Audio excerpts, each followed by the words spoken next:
Oke, udah join ya? Udah join bang. Udah join bang. Oke.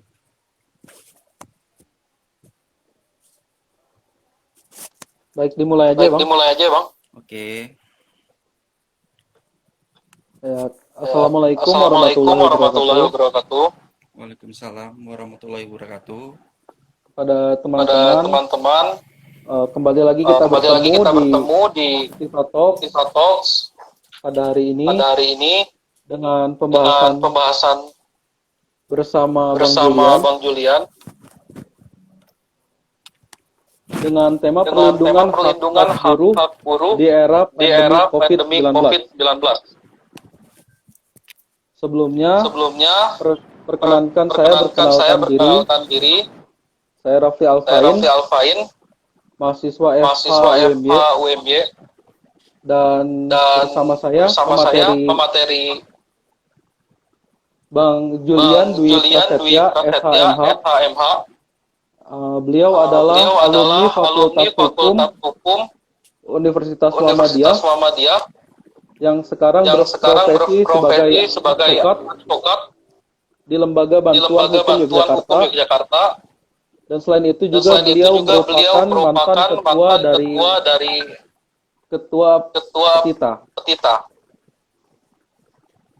Baik, di sini Baik, di saya sini akan saya menjelaskan akan terlebih menjelaskan dahulu terlebih dahulu garis besar garis besar dari tema yang akan kita tema yang angkat. akan kita angkat. Mulai Mulai dari dari perlindungan hak-hak buruh, hak buruh di mana di seperti mana yang kita seperti yang kita ketahui ketahui bahwa pada masa bahwa pada pandemi masa ini pandemi terjadi ini banyak terjadi pelanggaran hak pelanggaran hak terhadap buruh, di mana terhadap buruh, di contohnya mana contohnya seperti seperti PHK PHK besar-besaran besar-besaran dan juga dan buruh yang juga tidak buruh yang diberikan tidak gaji diberikan dan gaji atau dan atau dirumahkan. dirumahkan. Maka dari itu, Maka dari itu kemudian kemudian dari LBH dari Jogja LBH dan Jogja juga dan juga GSBI GSBI Yogyakarta Yogyakarta juga ini sedang juga ini giat sedang giat menyoroti masalah ini menyoroti juga masalah ya, ini Bang. juga ya, Bang. Masalah apa, yuk? Masalah Masalah mengenai mengenai perlindungan hak-hak perlindungan buruh hak buruh di Iya. masa pandemi di ini. masa pandemi ini. Baik, Baik, maka dari itu kepada Bang Julian kepada Bang Julian dipersilakan. dipersilakan. Oke, bentar ya. Coba suaranya kok katanya pecah-pecah ya? Yang di situ Yang di mantul-mantul, situ Bang. mantul-mantul, Bang. Ya, suaraku mantul-mantul ya. Mungkin bisa Mungkin pakai bisa pakai headset, Bang, headset, Bang, atau atau Bentar aku cari headset dulu.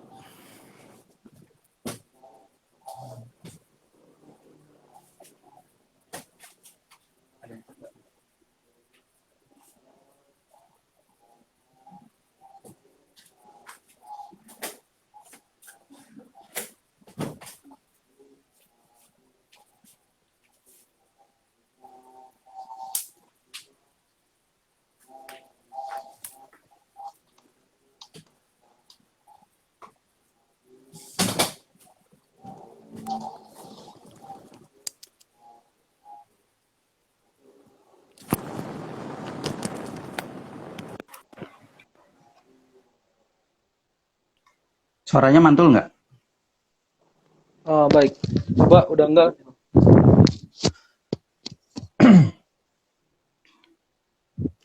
Oke, makasih teman-teman peradilan semu ya, komunitas peradilan semu FHUMB. Suatu kehormatan bagi kami untuk hadir di tengah-tengah diskusinya teman-teman. Nah, mudah-mudahan diskusi ini bisa bermanfaat buat teman-teman. Sebenarnya menarik ya, kan teman-teman ini kan komunitas peradilan semu. Biasanya diskusinya itu mengenai ya peradilan gitu kan, dunia-dunia peradilan gitu. Tapi hari ini coba merembet di isu-isu sosial. Menurutku itu adalah suatu kemajuan dan mudah-mudahan bisa dilanjutkan terus gitu. Siapa namanya moderatornya? Rafli Alfain, Bang. Oke, makasih sebelumnya. Jadi memang di tengah pandemi ya. Jadi kemarin saya dihubungi sama ketuanya Ainun terkait untuk berdiskusi hak-hak buruh ya di masa COVID-19. Sebenarnya kalau misalnya kita bicara hal-hal yang sangat normatif itu bisa ngelihat di Undang-Undang 13 tahun ini ya 2003 dan Undang-Undang Nomor 2 tahun 2004 ya mengenai penyelesaian hubungan industrial. Sebenarnya itu udah selesai di situ kalau misalnya kita mau berbicara secara normatif gitu. Nah, tapi kalau misalnya kita memandang ini dari sudut pandang politik hukum, maka perbincangannya akan lebih banyak lagi. Pertama, kalau misalnya kita melihat dari segi politik hukum, maka kita akan melihat konteks di balik teks yang ada di Undang-Undang Perburuhan gitu. Nah, kemudian kita akan melihat bagaimana ekonomi politik yang melatar belakangi hadirnya undang-undang atau kebijakan hukum perburuan tentunya, dan kita di sini bisa melihat juga bagaimana kecenderungan teks yang ada di undang-undang undang-undang ketenagakerjaan ya yang hari ini masih berlaku, Undang-Undang Nomor 13 itu sebenarnya memihak kepada siapa dan atas apa, kemudian merugikan siapa atas siapa gitu. Nah, kalau misalnya kita melihat hukum perburuan secara empirik dan kontekstual gitu ya, sebenarnya reformasi hukum perburuan itu ini tuh hasil dari proyek yang kalau kita bisa bilang itu ada tujuan yang itu memajukan kepentingan yang itu menciptakan iklim investasi yang lebih sehat gitu menurut World Bank, karena momennya ini diperkenalkan oleh World Bank pada tahun 1997 itu ya, waktu Indonesia lagi krisis moneter. Hadirlah orang baik yang katanya orang baik, yaitu lembaga-lembaga lembaga-lembaga keuangan dunia ya, itu datang ke Indonesia dengan tawaran kebijakan hutang gitu. Nah, meskipun World Bank waktu itu nggak secara langsung terlibat dalam pembuatan kebijakan-kebijakan eksekutif maupun legislatif, sebenarnya mereka itu memiliki pengaruh yang dominan untuk membajak lembaga-lembaga negara untuk menciptakan kebijakan yang itu mereka butuhkan. Apa yang dibutuhkan? Jadi kalau misalnya secara teknis, jadi tahun 1996 World Bank itu membuat pernyataan di Jakarta Post, yaitu negara Indonesia ini terlalu memihak kepada buruh, terlalu memihak kepada rakyatnya. Seharusnya mereka tuh netral. Nah, waktu itu kemudian World Bank itu berinisiatif membentuk namanya International Government kemudian Group on Indonesia atau disingkat IGI gitu. Lembaga ini merupakan lembaga konsorsium ya, kreditur dan honor, di mana dia memberikan kebijakan utang kepada negara-negara dunia ketiga. Negara-negara dunia ketiga ini kayak Indonesia ini, negara-negara berkembang. Nah, Bank Dunia itu mendesak negara yang ingin mengutang di Indonesia ya dengan syarat pinjaman untuk mengubah peraturan yang sejalan dengan strategi ramah terhadap pasar. Jadi kalau misalnya kita bisa bayangkan ya, di tahun 97 itu kita kan krisis moneter sampai akhirnya Orde Baru itu jatuh gitu. Nah, ketika jatuh, ekonomi kita anjlok. Nah, karena ingin melakukan pemulihan, datanglah orang baik ini katanya, atau lembaga yang katanya baik ini dengan menawarkan utang. Nah, syarat untuk mendapatkan utang apa? Yaitu dengan cara merubah kebijakan-kebijakan yang itu awalnya pro rakyat, yang harusnya negara harusnya netral saja, sehingga kerangka negara hukum kita yang legislatif dan eksekutif kemudian mendaur ulang istilah kebenaran dan proyek yang itu ramah pasar yang merupakan syarat wajib dari pemberian utang. Jadi kalau kita misalnya lihat Undang-Undang Nomor 2 tahun 2024 maupun Undang-Undang 13 tahun 2000 Undang-Undang Nomor 13 tahun 2006 ya, itu sebenarnya nggak lepas dari kepentingan asing juga gitu. Sehingga kalau misalnya kita melihat politik hukum ada aturan hukum. Gimana? Waduh.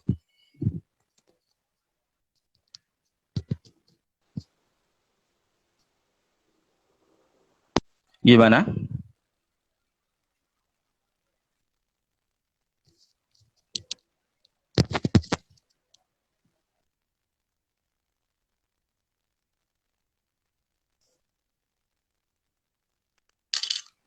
Suaranya nggak kedengaran ya?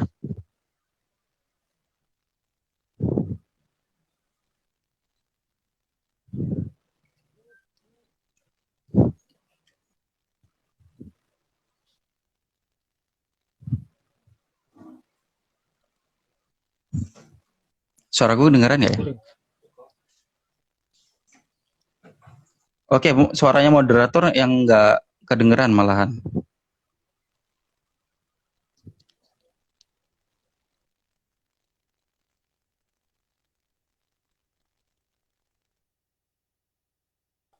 Oke, aku lanjutkan aja ya sambil nunggu Rafli. Kayaknya lagi buffering gitu dia. Nah, begini teman-teman. Jadi LBH Yogyakarta itu adalah lembaga yang fokus memang advokasi kasus struktural. Di mana kasus struktural ini itu ya kasus yang melibatkan pemegang sumber daya yang lebih besar dengan pemegang sumber daya yang lebih kecil. Siapa itu? Ya contohnya kayak masyarakat dan pemerintah maupun pengusaha gitu. Sehingga untuk menyeimbangkan posisi atau bargaining position bagi masyarakat, maka perlu ada penyamaan posisi tawar gitu. Dengan cara apa? Yang melakukan pengorganisasian, memberikan edukasi, melakukan pembaharuan hukum gitu. Nah, sebenarnya merebaknya COVID-19 ini itu nggak merubah apapun ya, justru dia membuka bagaimana wajah asli dari Indonesia dalam dalam menjamin hak-hak buruhnya gitu. Jadi sebenarnya nggak ada yang spesial sih, cuman karena merebaknya COVID-19, kemudian jaminan hak ekonomi sosial budaya itu nggak bisa dijamin selama ini karena alasan pemerintah tidak mampu memenuhi, maka di tengah COVID-19 ini semuanya terbongkar, di mana hak-hak THR, kemudian hak-hak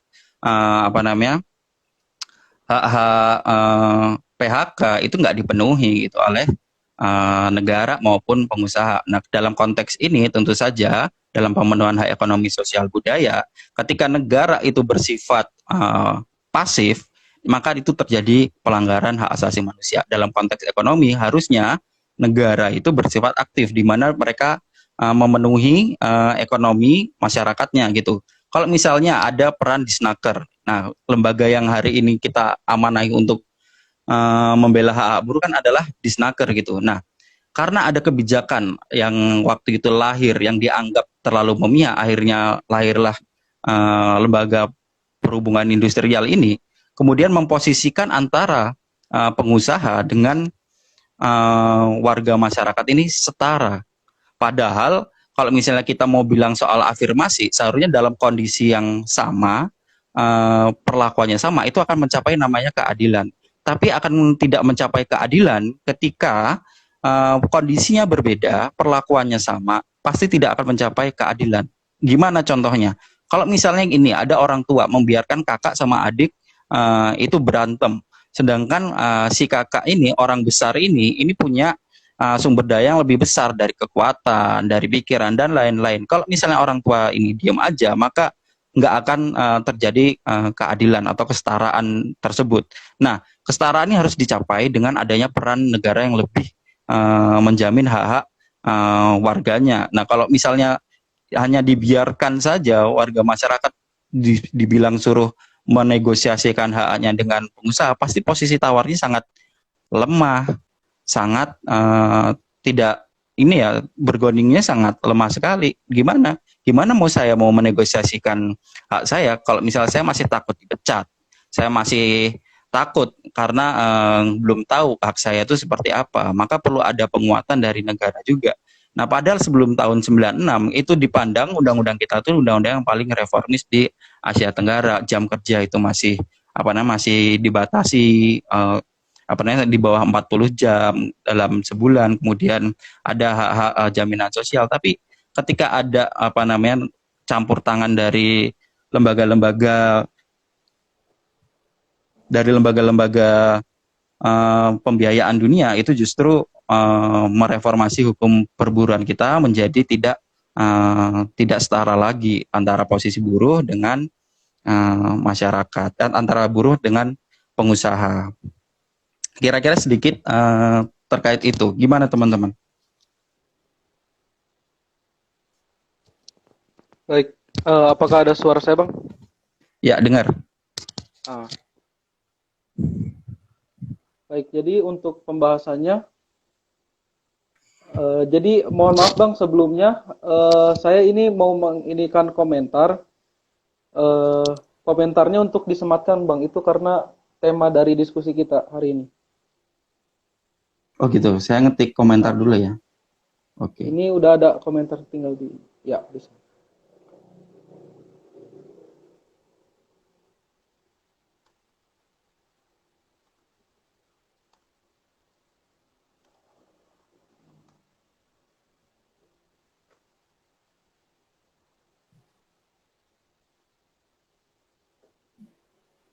Oke, udah. Ya baik. Ini, nah, sekarang untuk apakah udah cukup materinya dari penyampaian dari Bang Julian? Ya, aku kira gini ya, dalam politik hukum perburuan kita hari ini memang seluruh isi, kemudian struktur dan budaya hukum kita itu cenderung memang memihak kaum pengusaha gitu, serta minimnya peran negara hari ini dalam kasus-kasus perburuan, terutama di era COVID-19 ini, peran negara itu sangat pasif sekali. Padahal kalau dalam konsep hak asasi manusia, pemenuhan hak ekosop itu negara harus berperan secara aktif gitu. Nah, harusnya negara itu harusnya menjadi penyeimbang antara buruh dengan pengusaha. Nah, kenyataannya kan dengan adanya Undang-Undang Nomor 2 tahun 2004 tentang penyelesaian perselisihan hubungan industrial, justru membuat buruh dengan pengusaha itu menjadi setara. Jadi kenyataannya hubungan antara uh, buruh dan pengusaha itu nggak sama kondisinya, sehingga harusnya ada peran negara yang itu di mana membentengi hak-hak buruh. Ya buruh nggak ada posisi tawar. Gimana kalau misalnya upahnya dia nggak dibayarkan? Dia dia kemarin ada pengaduan masuk gitu kan. Pengaduan masuk dia nggak dapat THR. Padahal hak apa namanya hak buruh itu salah satunya adalah THR selama dia kerja gitu. Nah, cuman alasan yang sering dipakai oleh pengusaha atau perusahaan-perusahaan besar itu kan mereka kan merugi, bilangnya merugi. Kemudian di masa COVID-19 seolah-olah corona ini hanya menjadi kambing hitam. Nah, nggak boleh kayak gitu. Seharusnya ketika ada PHK maupun ada apa namanya orang-orang yang dirumahkan, istilah dirumahkan nggak ada ya sebenarnya di dalam undang-undang. Jadi itu buat-buatannya dari menteri kita aja gitu di dalam surat edaran. Kita nggak tahu tuh status surat edaran itu kayak gimana dan harusnya nggak mengikat. Jadi kalau misalnya kita mau mengacu Undang-Undang 13 tahun 2006, maka harusnya kalau misalnya mau ada orang yang di PHK-kan, seharusnya dia dibuktikan dulu bahwa keuangan dari perusahaan itu udah merugi selama 2 tahun berturut-turut atau dia tutup. Kalau misalnya dia nggak menyertakan syarat itu, jangan mau di PHK, jangan mau dirumahkan gitu. Jadi kalau mereka memang bilang merugi, harus ada buktinya dulu. Kalau misalnya mereka mau dirumahkan, harus ada buktinya dulu. Nah, saya agak miris ketika beberapa waktu yang lalu kita audiensi di Disnaker. Jadi Disnaker ini kemarin membuka data gitu. Jadi LBH Jogja bareng teman-teman GSBI itu pengen tahu data 37 perusahaan yang sudah melakukan PHK dan merumahkan itu perusahaan mana aja. Nah, saya cuma pengen tahu aja gitu kan. Kita cuma pengen tahu aja sebenarnya perusahaan mana aja sih yang udah melakukan itu gitu biar kita tahu gitu supaya publik tahu. Tapi nyatanya di Sinaker nggak mau sih buka data-data tersebut, padahal kita cuma minta list namanya saja. Nah, kalau misalnya begitu, posisinya seperti kita tahu sekarang keberpihakannya pemerintah itu ada di mana. Tentu rakyat bertanya hari ini.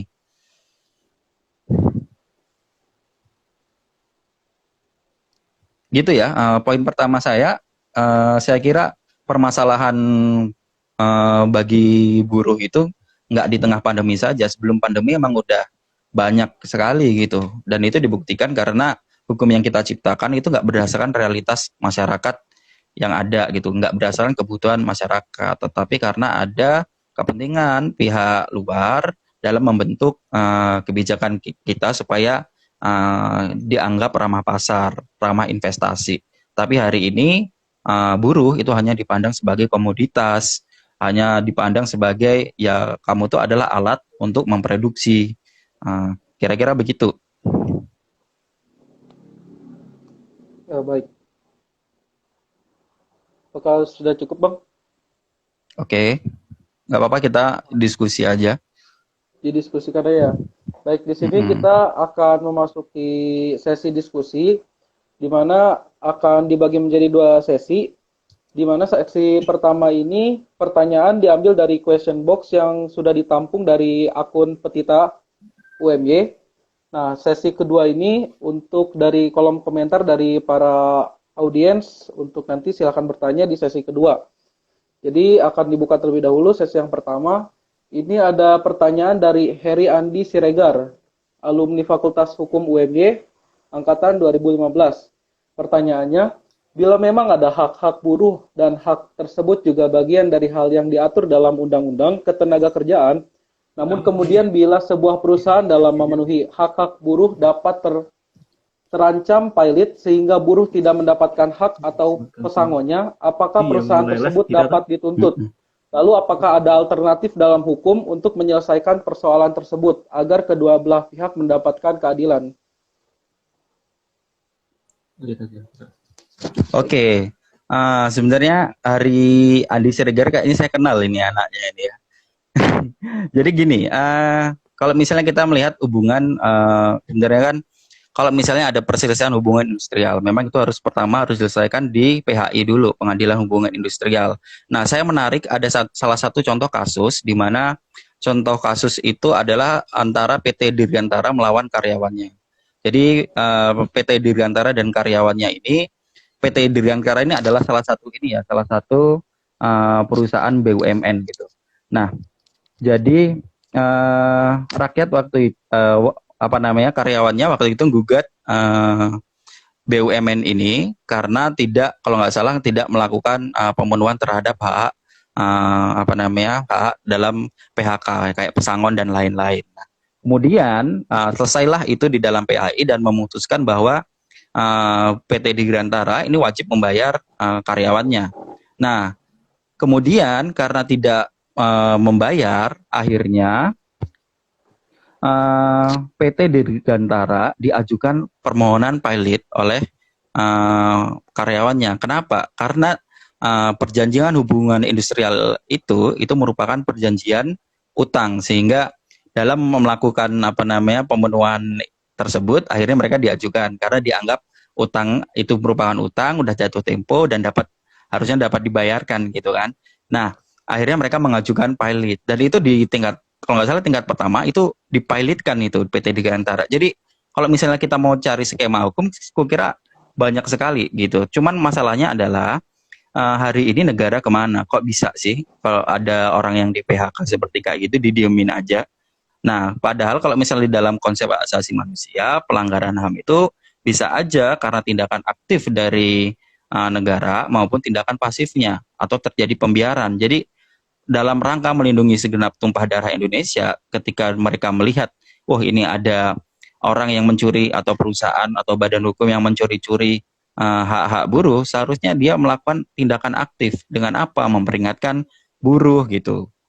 Nah, menariknya kemarin di Disnaker kemarin, jadi Disnaker ini nggak bisa bergerak ya. Jadi ada pengawas penegakan di Disnaker. Mereka alasannya begini, mereka nggak bisa melakukan penegakan di masa pandemi ini. Karena apa alasannya? Alasannya karena mereka kalau misalnya turun ke lapangan nanti langsung dianggap ODP. Nah, ini kan agak lucu gitu kan. Kemudian gimana nasib mereka? Gimana nasib orang teman-teman yang hari ini di PHK, dirumahkan atau tidak mendapatkan THR? Akhirnya waktu itu kita bersama teman-teman GSBI ngajukan, yaudah kalau misalnya negara kamu nggak sanggup, kita bentuklah tim independen. Kita siap menjadi bantu negara nih, karena negara katanya takut, ya sudah ayo kita bantu nih. Tapi waktu itu ditolak juga. Jadi maunya negara ini apa? Mereka nggak mau membuka data publik terkait data mana saja perusahaan yang telah merumahkan atau mem-PHK. Padahal jumlah itu sudah nyata-nyata. Seharusnya kan itu sudah dipegang. Alasannya karena itu adalah dokumen yang rahasia gitu. Kira-kira itu ya. Ya, baik. Untuk selanjutnya ke pertanyaan kedua, di sini ada dari Putra Sinta Bahtiar, Eva UMY angkatan 17. Di sini Mm-mm. persoalan hak-hak buruh di Indonesia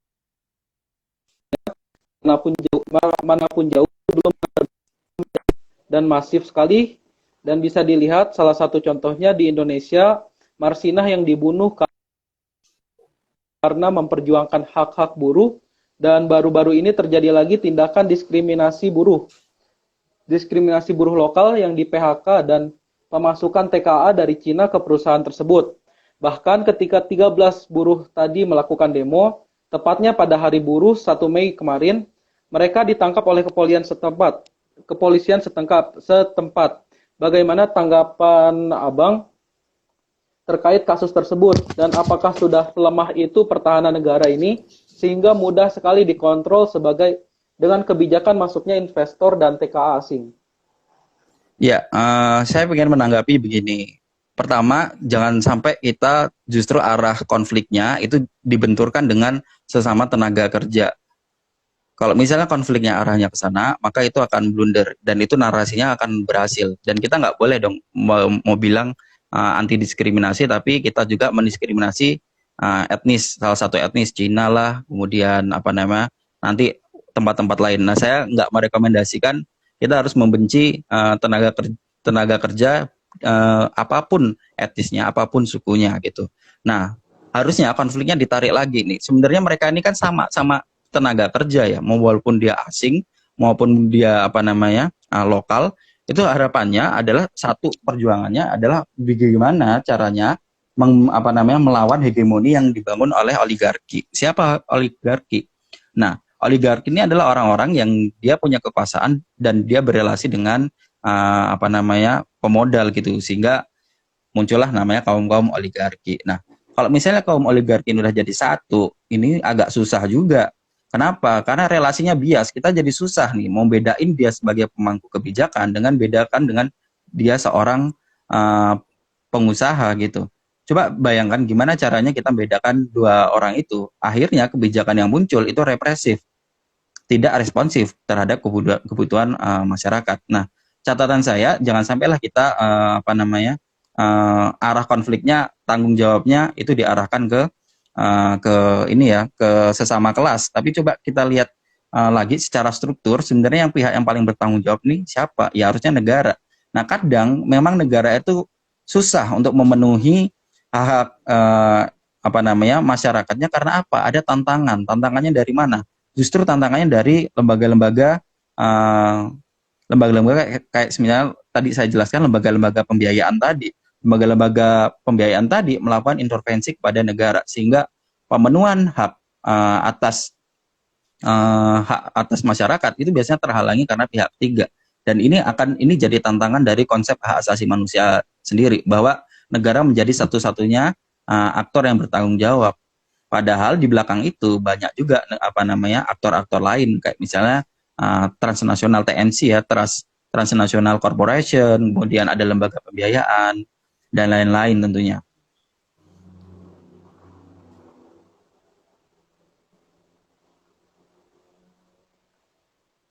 Ya, baik, cukup Bang. Ada lagi mungkin? Baik, ini akan dibuka lagi sesi kedua, di mana pertanyaan ini diambil dari komentar live Instagram sekarang. Namun saya perjelas kembali, tadi banyak yang menanyakan perihal pertanyaan dari question satu itu diambil dari mana, itu diambil dari question box yang ada di story Petita UMY. Nah, itu eh, sudah dikumpulkan terlebih dahulu, maka dari itu sekarang akan dibuka pertanyaan sesi kedua yang diambil dari komentar-komentar yang ada di live Instagram sekarang. Untuk yang pertama, saya ada bacakan terlebih dahulu dari Baca UID. Di sini menanyakan, berbicara karyawan yang ter-PHK, apakah kami memutuskan untuk pulang kampung karena tidak ada lagi mata pencarian? Sedangkan anjuran pemerintah kami tidak boleh mudik. Apakah itu termasuk hak kami? Gitu, Bang.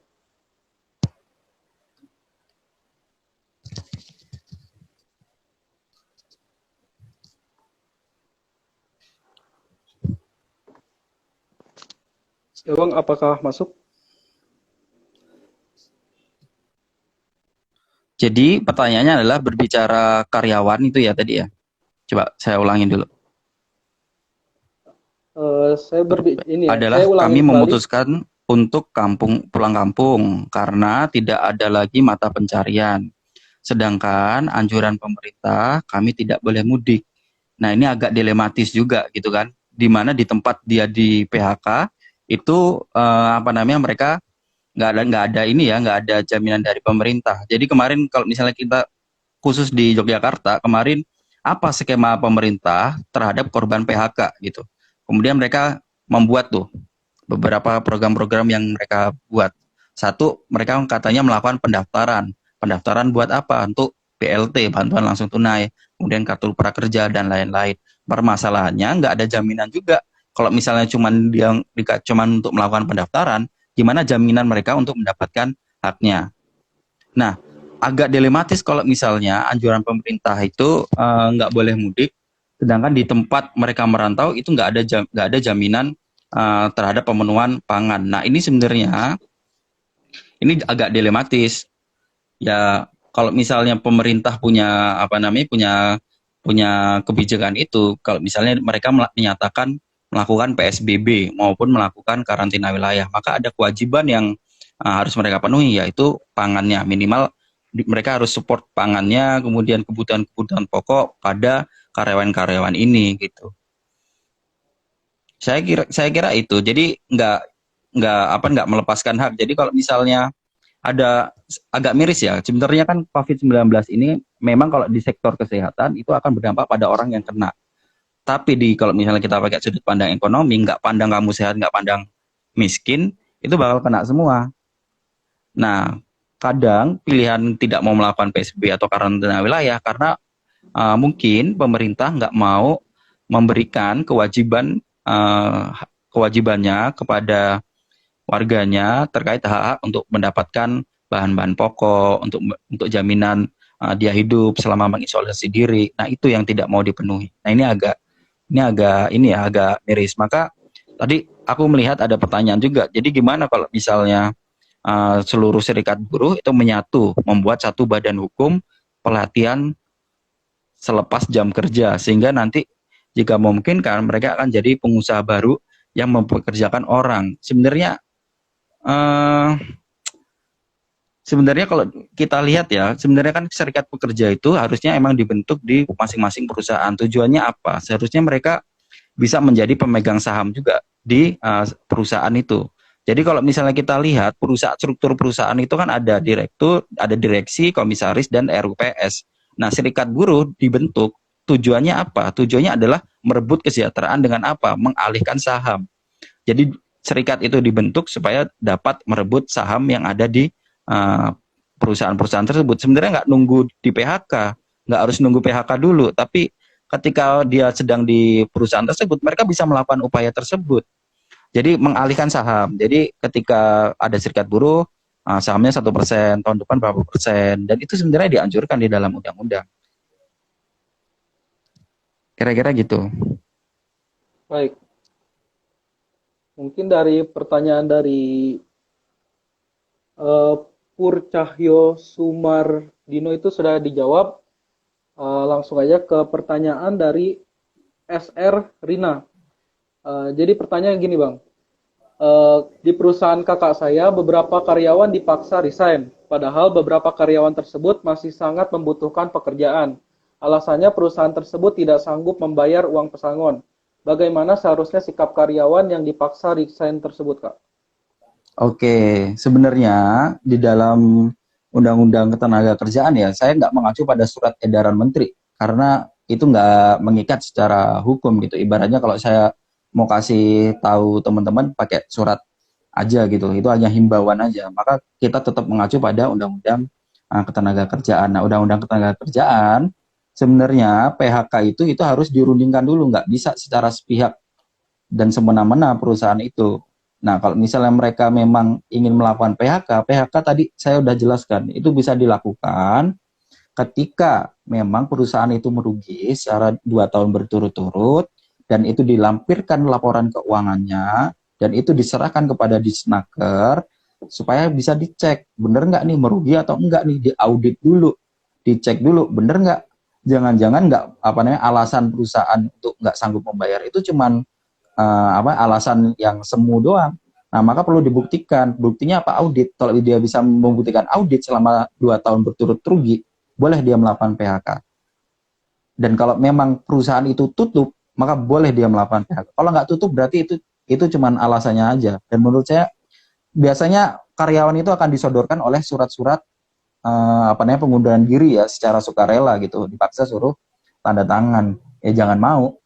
Datang aja ke LBH atau ke GSBI, ke posko. Jadi LBH dan GSBI beserta beberapa individu lainnya itu membuat pos pengaduan ya terdampak COVID-19.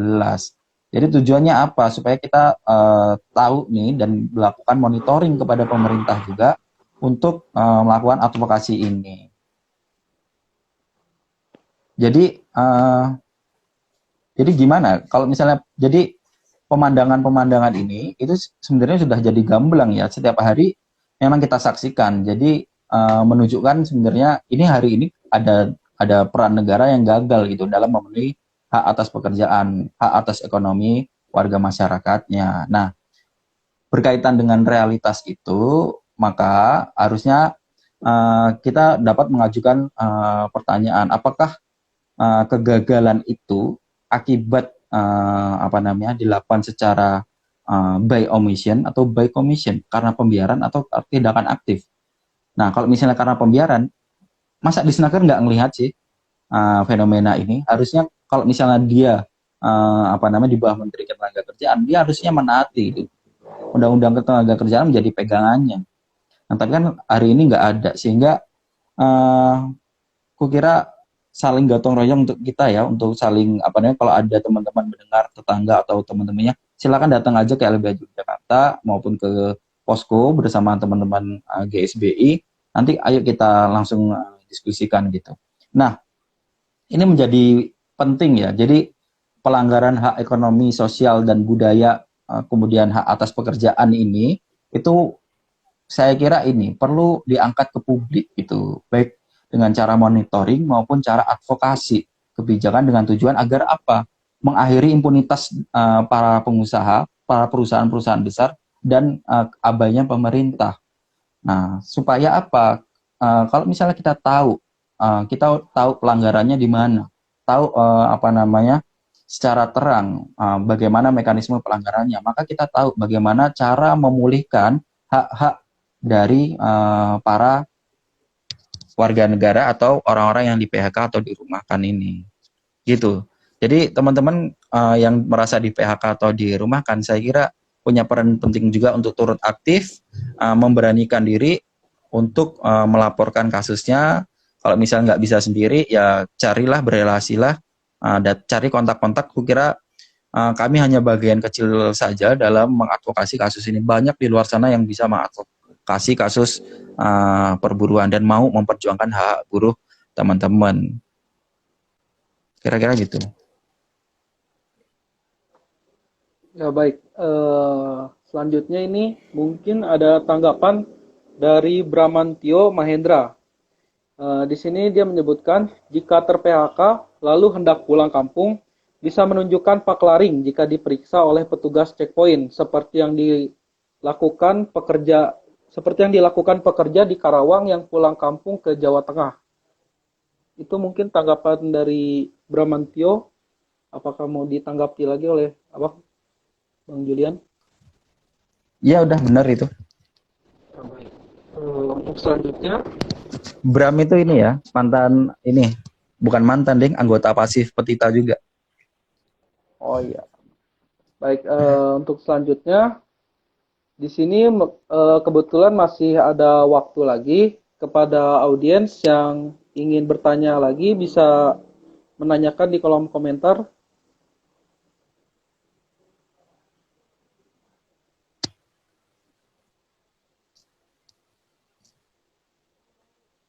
Ya, mungkin ini saya bacakan juga terlebih dahulu tanggapan dari penghijauan _. Di sini dia menyebutkan fungsi serikat buruh itu untuk menyeimbangkan kekuatan buruh terhadap pengusaha. Kalau ada serikat dan serikatnya memang serikat buruh sejati, maka hak-hak buruh pun akan semakin terjamin. Nah, itu apakah ada tanggapan lagi dari Bang Julian? Ya, gue kira iya ya. Jadi serikat buruh itu memang jadi alatnya apa namanya? Alatnya buruh untuk memperjuangkan haknya. Cuman kadang juga banyak para perusahaan itu membentuk perusahaan-perusahaan semu. Makanya tadi ditegaskan sama dia kalau memang serikat buruh ini adalah sejati memperjuangkan hak buruh, maka dia akan mewakili hak buruh. Tadi makanya ditegaskan oleh komentar penghijauan tadi. Tapi kalau misalnya itu tadi hanya bentukan atau semu aja, yang penting ada, akhirnya nggak ada, susah untuk memperjuangkan hak buruh. Bahkan kadang buruh itu diwakilin sama HRD-nya. Nah, ini kan agak lucu ini. Gimana dia mau memperjuangkan? Nah, sebenarnya kalau memperjuangkan hak itu udah nggak bisa ditawar lagi. Coba sekarang kalau misalnya ditanya orang, mau nggak di PHK? Pasti nggak mau. Kok ditawarin gitu. Nah, maka kalau misalnya memberanikan diri melakukan PHK atau merumahkan, seharusnya harus berani juga untuk transparan kepada buruh. Atau pihak-pihak yang mendampingi advokasi buruh, termasuk Disnaker. Nah, Disnaker ini kok nggak transparan juga, dan itu terkesan pasif. Harusnya mereka aktif, mereka datangi perusahaan gitu kan. Jadi kalau misalnya keterangan dari Disnaker Jogja, mereka melakukan ini monitoring dengan cara apa? Ngirimin email ke siapa? Ke perusahaan. Nah, katanya baru setengah, itu hasil audiensi ya, baru setengah yang balas email. Terus kita tanya setengahnya mau diapain? Ya kita menunggu saja karena belum ada balasan loh, kok bisa? Harusnya kan kamu aktif. Nah, aku nggak berani nanti kalau misalnya aku turun nanti jadi ODP. Ya udah, kita jadi tim independen buat bantu kamu, nggak mau juga. Wah, ada apa dengan Disnaker ini? Ini kan jadi pertanyaan kepada publik. Kenapa kok kayak gini? Dan jangan salah loh, hak buruh ketika hak buruh ini nggak dijamin, ini akan menciptakan namanya kemiskinan struktural. Nah, apa itu? Jadi kemarin saya juga ini bersama teman-teman itu audiensi ke pemerintah di DPR provinsi.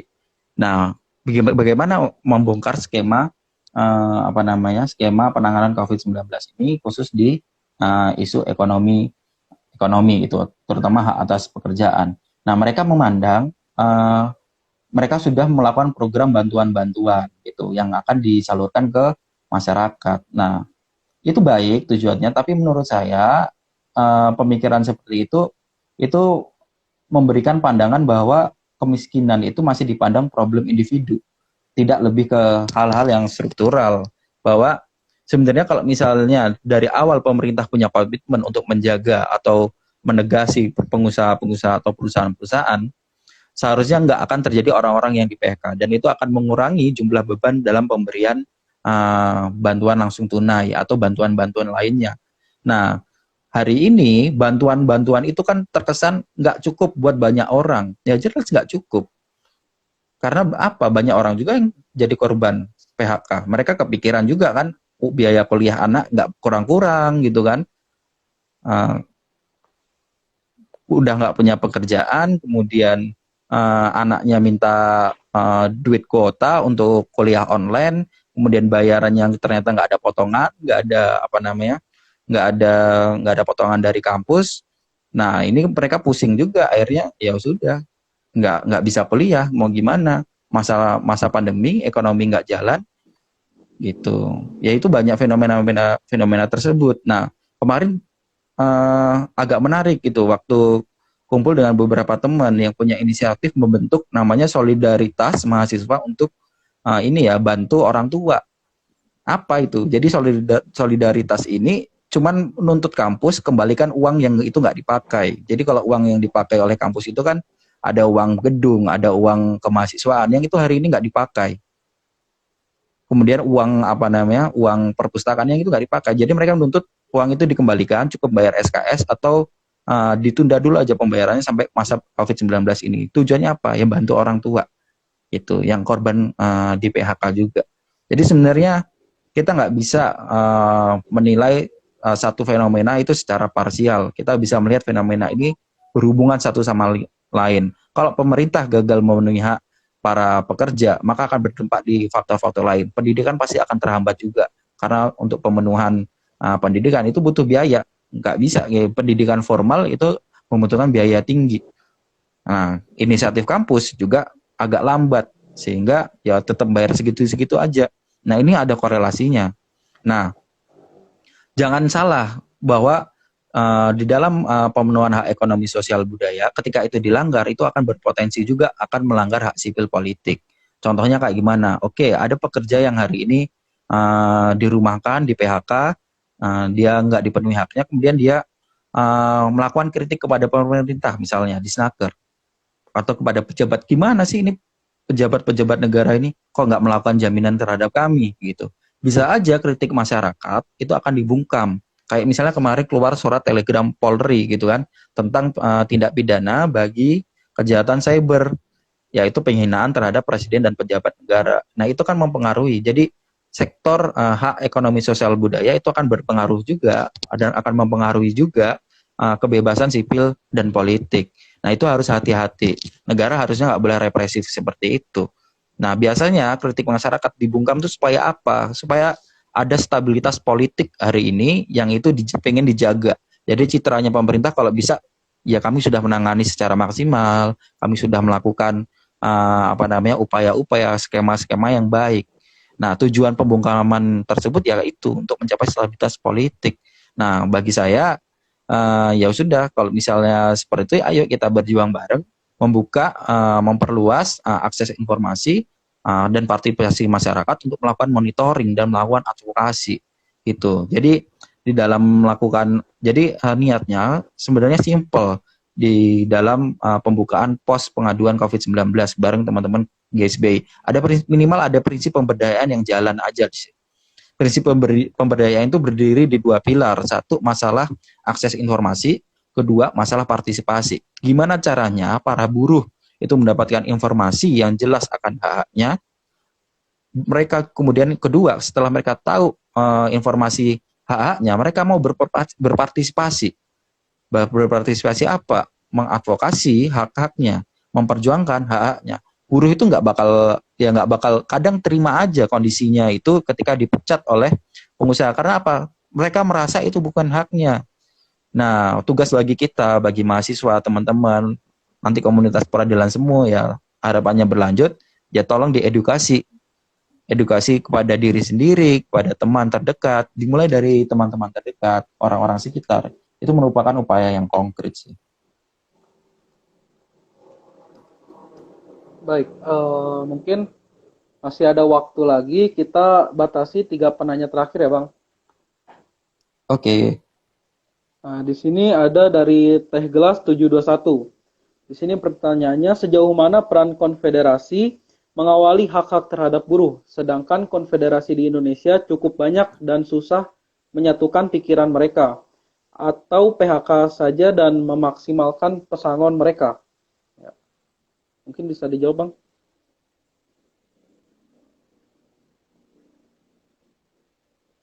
Itu pertanyaan dari siapa? Teh Gelas 721. Saya jelas sejauh mana peran konfederasi mengawal hak-hak terhadap buruh, sedangkan konfederasi.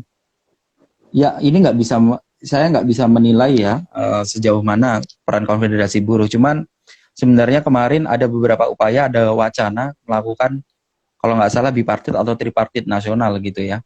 Nah, harapannya sih konfederasi buruh ini bisa satu tujuan gitu ya.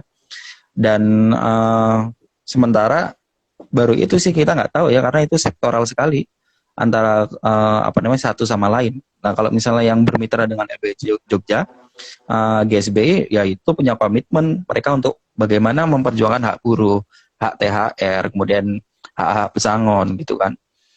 Dan hari ini mereka punya komitmen juga untuk menjadi tim independen untuk bantu peran negara hari ini gitu.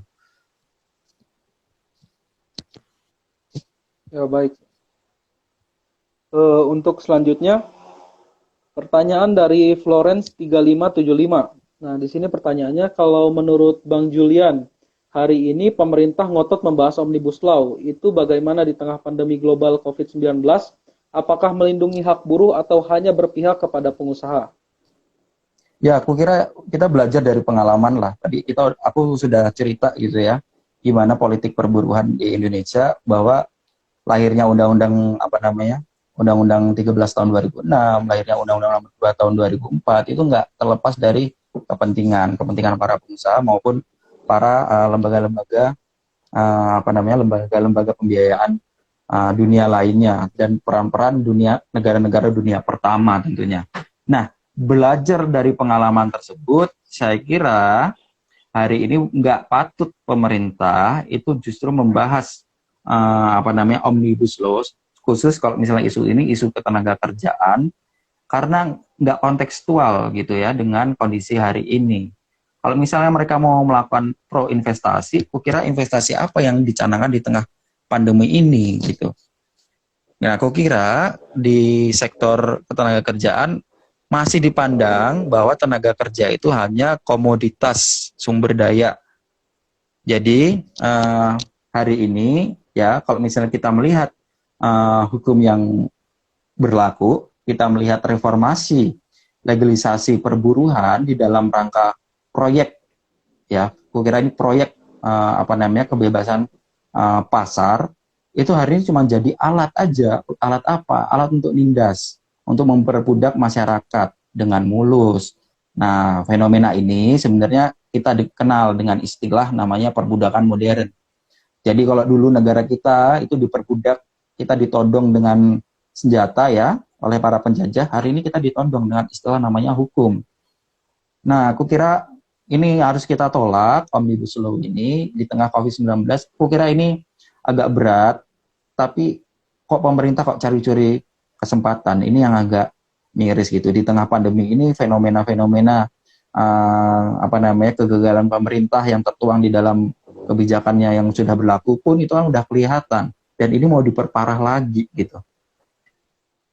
Kira itu ya harapannya isu Omnibus Law itu bisa, ini kan salah satu isu yang kemarin apa namanya dituntut oleh teman-teman mahasiswa reformasi di korupsi gitu. Ya kemarin kita dengar gitu kan, mereka nggak berhenti aja di situ. Omnibus Law gagal, akhirnya dipecah. Jadilah undang-undang minerba gitu kan. Waduh, ini kayak mana sih? Ya kira-kira kayak gitulah ya. Ya wajar. Jadi gini, kukira kalau misalnya ini nggak kita tolak, ini akan muncul kemiskinan baru gitu. Ada kemiskinan struktural baru secara sistemik. Jadi teman-teman harapannya memandang kemiskinan itu tidak apa namanya, tidak ini merupakan problem individu, tapi ada problem strukturnya. Mungkin orang-orang akan bilang bahwa kemiskinan hanya dipandang secara ekonomi, enggak juga. Padahal bisa sudut pandangnya, misalnya sudut pandang sosial, bisa aja dia memang dia miskin, tapi secara sosial dia tinggi gitu. Nah, aku kira kita harus segera ini ya, tetap melakukan perjuangan kita masih belum selesai. Menolak Omnibus Law adalah salah satu jalan kita untuk setidaknya apa ya? Kalau dibilang kita kemarin jalan di tempat ya, atau cenderung apa namanya hak buruh itu dizolimi melalui undang-undang tenaga kerjaan. Kalau misalnya ini jadi, itu akan lebih parah lagi. Omnibus Law akan lebih parah. Kalau misalnya kita lihat politik hukum perburuan kan hari ini nggak menempatkan posisi antara masyarakat atau karyawan atau pekerja yang itu digunakan istilahnya oleh zaman Orde Baru ya, padahal sebutannya harusnya buruh saja gitu. Oleh buruh itu nggak seimbang dengan posisi dengan para pengusaha ini. Kira-kira gitu. Ya baik, selanjutnya ini pertanyaan terakhir, mungkin pertanyaan penutup ya, dari M. Imam Akbar FA. Dengan adanya COVID-19 ini tentu banyak perusahaan yang secara tiba-tiba kesulitan dalam segi ekonomi. Walaupun belum 2 tahun, bagaimana jika suatu perusahaan mem-PHK karyawan dengan alasan overmah? Dan kalau semisal tidak boleh mem-PHK karyawan, ya kemudian perusahaan tidak bisa memenuhi gaji dan THR itu seperti apa, Bang? Ya, ini agak dilematis ya. Alasan overmah atau force majeure itu kadang digunakan apa namanya perusahaan. Kalau misalnya dia menghadapi karyawan, dia akan bilang pakai alasan ini gitu kan. Tapi kalau misalnya dia ketemu pemerintah, ayo dong berikan aku relaksasi. Ini force majeure. Ini apa namanya overmah gitu. Karena ada keadaan bencana. Ini agak dilematis ini kalau misalnya kita pakai alasan ini. Tapi begini, kalau misalnya kita mengacu lagi kepada hak dasar dari teman-teman buruh, maka nggak bisa tawar menawar. Overmah, oke, overmah. Misalnya kamu memang nggak bisa memenuhi, kok nggak bisa memenuhi, coba buktikan, harus dibuktikan dulu. Jadi by case itu harus dibuktikan, nggak bisa karena alasan ini kemudian nggak ada pembuktiannya. Buktikan dulu dong, coba lihat laporan keuangan, benar nggak turun. Kalau misalnya kita lihat di sektor industri itu ada berbagai macam. Jadi teman-teman mungkin pernah dengar ada istilahnya Fordism, kemudian potting of system, kemudian global manufacturing. Jadi ada perusahaan-perusahaan yang itu jenisnya manufaktur. Manufaktur itu seperti apa? Dia terpisah produksinya. Jadi kalau misalnya saya kasih contoh, ada yang produksi motor. Motor itu nggak langsung jadi satu. Tapi ada yang produksi bannya, pentilnya, kemudian produksi apa namanya lampunya gitu kan. Nah, kebanyakan itu kan kemudian dipecah-pecah tuh. Nah, di tahun sebelumnya biasanya itu kan sudah dibayar terlebih dahulu di awal. Jadi buyer-buyer ya, misalnya dirimu punya perusahaan pembuat apa namanya? Pembuat ban misalnya ya. Saya kasih contoh itu. Di tahun bulan Desember kemarin, saya udah bayar dirimu untuk produksi tahun depan.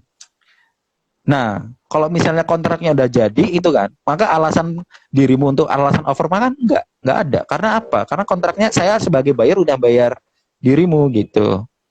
Nah, coba perhatikan dulu. Jadi kalau mengadvokasi kasus buruh, aku kira harus melihat apa namanya, lihat by case dan lihat jenis perusahaannya. Jadi nggak semua, aku kira nggak semua perusahaan itu bisa alasan semena-mena melakukan PHK. Lihat dulu dong ininya apa namanya prosesnya. Kira-kira kayak gitu ya. Ya baik. Selanjutnya, mungkin sesi pertanyaan sudah cukup. Di sini saya akan menyimpulkan hasil diskusi yang telah kita bahas di sini, yaitu kesimpulan diskusi tidak dipenuhi hak-hak buruh yang di PHK oleh negara maupun perusahaan merupakan suatu pelanggaran HAM. Kita melihat budaya kebijakan yang ada saat ini cenderung memiliki pengusaha. Negara harus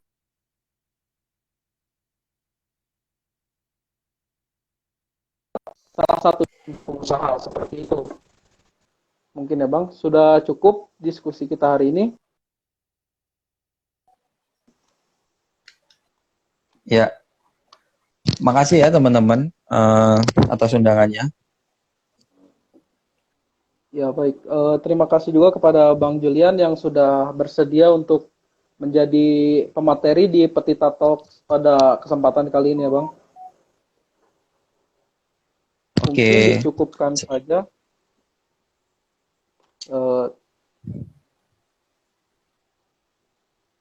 Baik, mungkin kita cukupkan saja Bang, berhubung waktunya sudah sore. Oke, siap. Baik, Assalamualaikum Salam buat warahmatullahi teman-teman ya, wabarakatuh. sehat terus. Waalaikumsalam. Iya Bang.